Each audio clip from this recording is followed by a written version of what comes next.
انفجارات غامضة تهز إدلب، وسحابة موت تتصاعد من الشمال السوري في مشهد مرعب يعكس واقعاً مضطرباً لا يعرف الهدوء.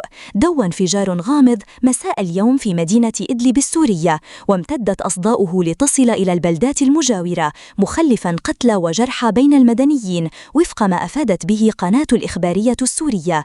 وذكرت مصادر إعلامية محلية أن الانفجار وقع في مستودع ذخيرة على طريق معرة مصرين شمال إدلب، حيث سارعت فرق الإسعاف إلى الموقع وسط حالة من الذعر في ظل معلومات أولية تفيد بسقوط ضحايا.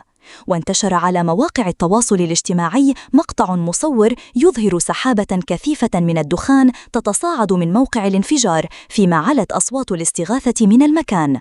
وليست هذه الحادثة الأولى من نوعها، إذ شهدت إدلب في 7 يوليو الجاري انفجارات عنيفة قرب بلدتي كفرية والفوعة، يرجح أنها ناجمة عن انفجار مستودعات ذخيرة، مما أدى إلى سقوط ضحايا ودفع بفرق الإسعاف إلى التحرك الفوري وسط تحذيرات من احتمال تجدد الانفجارات.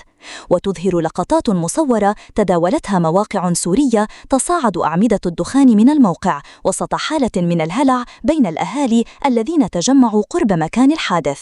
وفي سياق متصل، أفادت تقارير محلية بسماع سلسلة من الانفجارات داخل بلدتي كفرية والفوعة وسط استمرار التصعيد في المنطقة.